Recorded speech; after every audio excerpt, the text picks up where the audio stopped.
Hey ladies and gentlemen, welcome back. This is HD and it's time for game number 2 between Goody and Dimaga, and I do have to make a quick apology out there for all of you guys. Pain user just had a family emergency. He was sitting right here next to me and now I'm so lonely he had to leave and take care of some stuff, which is perfectly fine.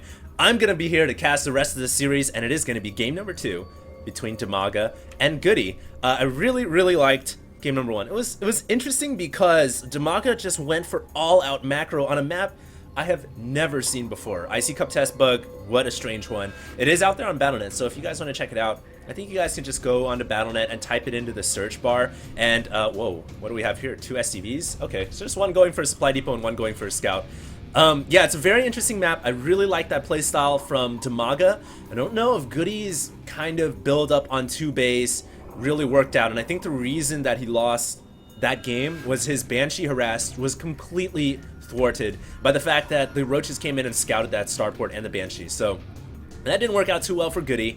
We're gonna see how this works out on game 2, and this is on a more familiar map. This is Dimaga Caverns, one of the most popular maps right now on the StarCraft 2 ladder. And oh god, Goody says, I'm gonna build a bunker right on your base. I don't care what tile set this is. It's basically one big tile set. It's the Twilight tile set. I'm gonna build a bunker right on your natural expansion. And what is Dimaga gonna be able to do about this? Excuse me, it's not even a bunker, it's an engineering bay, and you can bet he's gonna stop that SCV at the very last second. There we go. And the reason why you do this is because you can cancel the engineering bay, recuperate, I believe it'd be 90 minerals. I think it's 25% investment cost every time you cancel. He's gonna force the cancel on this when the Zerg finally takes out the engineering bay, recuperate the cost, and basically this is there to delay the hatchery. Now the thing is, Dimaga didn't exactly go for an early hatchery. That would have been nice if Dimaga had tried to go for an early hatch right away, but Dimaga's actually opened with gas first into pool. So what we're gonna basically see is some early Zerglings, and that might be able to take out the engineering bay without too much of a delay, because Zerglings can surround that engineering bay and take it out quite easily. So Dimaga might not be too far behind because of that. And we're actually seeing Dimaga come in here with the drone, just being a little annoying and pesky, rolling it around and trying to basically take out whatever SCVs and do whatever scouting information that he can.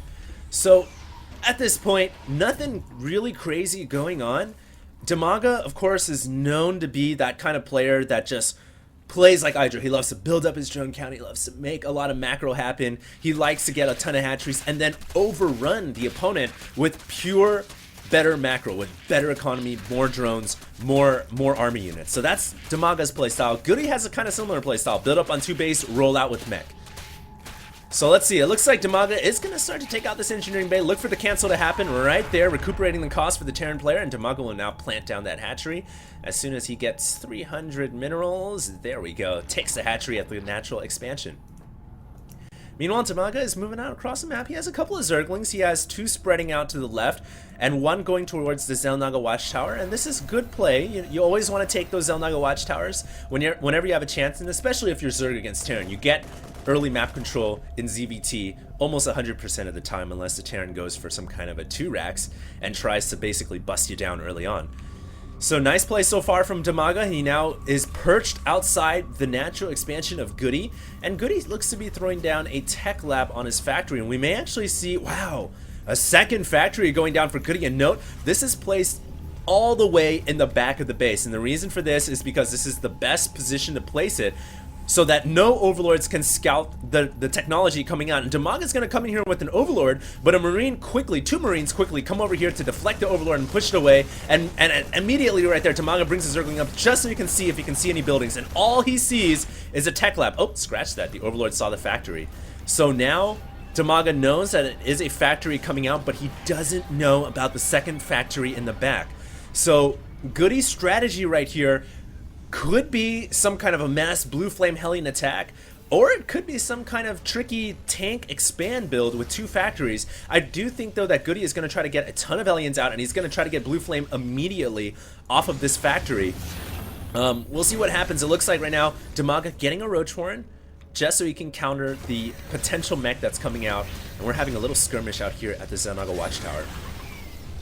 Hello, Zerglings coming in. Looks like Dimaga says, I really want that Watchtower. Gotta push that Hellion away, but the Hellion comes in range of the Marines, and those Marines, man, they're so good. They're gonna take out those Zerglings quite easily, and the Hellion remains alive. That Hellion Marine combination, one of the most feared in StarCraft 2, especially if you're Zerg. And one of the only units that can really deal with that easily is the Baneling. And it wouldn't surprise me to see Dimaga throw up a Baneling's Nest pretty soon here.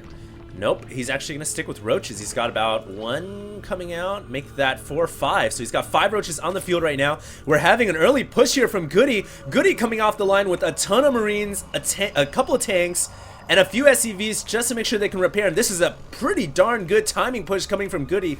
But the one thing that Goody had to sacrifice, because he went for Siege upgrade before Hellion upgrade, he is not going to have blue flames. So we'll see how this works out. I think that Goody with Siege upgrade is going to be more powerful because of the fact that Dimaga went for roaches, and of course Siege tanks are so darn good against roaches. They do so much extra damage against them. Now Dimaga pulling drones off the line. He has to defend here. The 4 roaches are in a lot of trouble. They're trying to fall back to where it's safe. Oh my god, Dimaga has to pull drones off the line, and this is gonna hurt his macro style very, very much so. Oh, look at this though. We have drones coming up from behind. These are the drones that came up from the side of the main base, and what a great surround by Dimaga. Oh wow, that was beautifully played and executed. That was like the perfect defense, and even the siege tank gets taken out. And what did that cost? I don't even think that Dimaga lost that many drones. In fact, he might have, but he's rebuilding those drones quite quickly. We can see those drones starting to come up right now. I just gotta say, pulling the drones off, hiding them, and pulling them around this way, and then flanking the Terran army, that was strategic brilliance. And Dimaga just said, I will not lose to your mech push. I know how to deal with it. You're going to have to think up with something better, Goody, if you want to take out a player like me. So Goody now is going to throw up a 3rd factory. He's going to throw down his command center, already behind in this game, I feel, because he just didn't really kill off that many drones. His siege tanks were easily taken out by the mass drones that came from behind. And now the question is, what is Goody going to do? Dimaga, his plan here is just to macro up, build up a ton of drones, and basically win the game in the long run. Goody's strategy, I feel like, build up mech and then roll out at some point in the game and try to do some damage. First wave didn't do all that much. Here we go, though. We have about 5 Hellions coming out. I believe Blue Flames has been upgraded. Yes, it has. So these Hellions are very, very damaging. It looks like a drone was moving across the map, and Goody saw the drone. I do believe Goody saw the drone, so he should be aware that a hatchery, a hidden hatchery, is going up at the side of the base. Meanwhile, Goody, though, I don't know if he actually noticed it, because right now he's completely focused on taking out these roaches. Very nice micro, pulling up the Hellion from the front line and preventing it from dying. But of course, Hellion's not that effective against roaches. And now Dimaga going to try to go for the gold hatchery as well. What a macro player. This is just beast macro. And the question is, what can Goody do? He hasn't gone for Banshees this game. He said, screw the initial harassment. I just want to go Hellion, Tank, Thor. In that specific order. And that's exactly what he's gone for. So, wow. We'll see if this is going to work out. The command center now has been established at the natural. But right now, it is going to be 2 base. To what I would say potentially 4 base Zerg. I think Dimaga is going to quickly establish the gold expansion. It would really surprise me if he doesn't. He's got a Baneling's Nest now and a Spire coming up, so we're going to see that transition into Muta Banelings, which of course deals with the Terran army so well. Looks like a couple of Hellions exchanging fire with the roaches at the Xel'Naga Watchtower, but Dimaga with those roaches is going to hold steadfast right there. He's not going to allow any of those Hellions to take over the Xel'Naga Watchtower anytime soon. And remember, this Watchtower is the key Watchtower right now for Dimaga, because it covers vision over to this hatchery right here, which is still hidden to Goody's eyes. It covers all roads leading over to the Zerg base, and of course with the creep as well, and Dimaga controlling the right side Watchtower on the east. Dimaga is really, really primed right now. He has complete map control. And he's even got Mutalisk coming out right now. So we're about to see the Zerg start to harass the Terran player. And my question to the viewers and to myself right now is, what is Goody gonna do? I think I've asked this a couple times already. I really feel like he's pretty far behind in this game. 56 drones to 40. And the Mutalisk ball is starting to amass. Here we go, Mutalisk engaging some of the Hellions. Goody coming forward. He was trying to take the Xel'Naga Watchtower once again, but with the Mutalisk here, I don't think that the Hellions will be able to push forward, but thanks to the Thors, the Hellions are also protected, as well as the main base of Goody.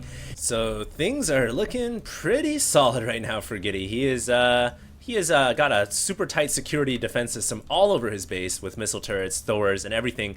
But like I said before, he could fall behind in economy, guys. He just doesn't have the macro production, the base production that Dimaga has. So that's what's going to cost him the game, in my opinion, if he allows this to run rampant. Unless he does that strategy he does in game number 1, where he just rolls up a massive ball and then pushes out. But it's going to take some hard work, it's going to take some effort, it's going to take some time. And this time, if Goody's going to do that, he needs to wait until he's near max. He just can't afford to push out around 115, 120 supply. It's just not effective at that time because you don't have enough Thors, you don't have enough Marines, and you don't have enough tanks. Meanwhile, Dimaga working on that creep spread, guys. That is getting dangerously close. Now it's at the gold expansion of Goody. So if Goody were even to try to get the planetary fortress here, he would first have to drop scans, which of course wastes 150 energy just to take out these annoying pesky creep tumors and basically push the creep back so that he can finally then land that command center down. And that's all gonna cost delays in terms of the Terran player. Look at this though, we have, a couple of Thors smashing the hammers down on the Mutalisks.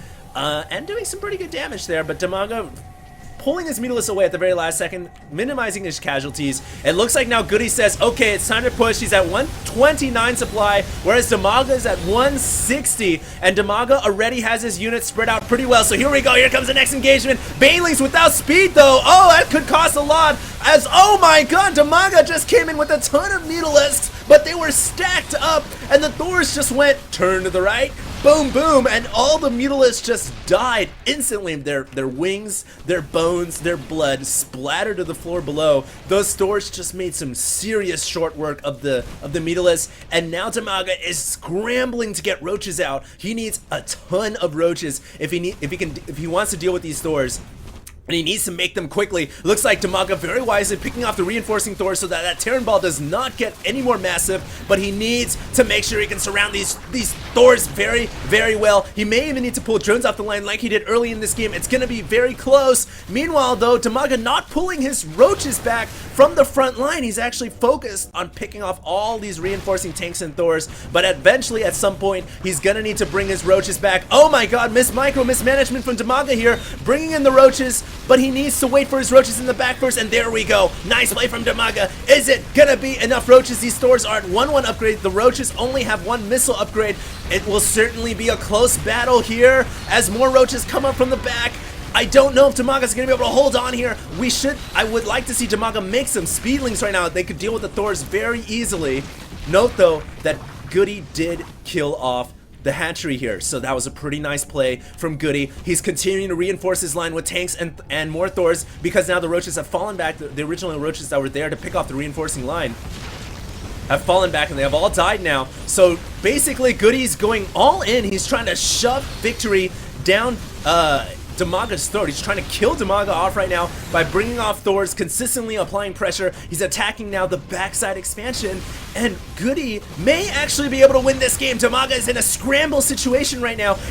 It's basically a race against time. Can he build up enough roaches to deal with all these Thors? Because basically what Goody is doing is attacking every single hatchery and picking off the roaches as they come off one by one from the hatchery, and not allowing the roaches to mass up into a big enough ball to deal with the Thors and the tanks. And this is such smart play by Goody.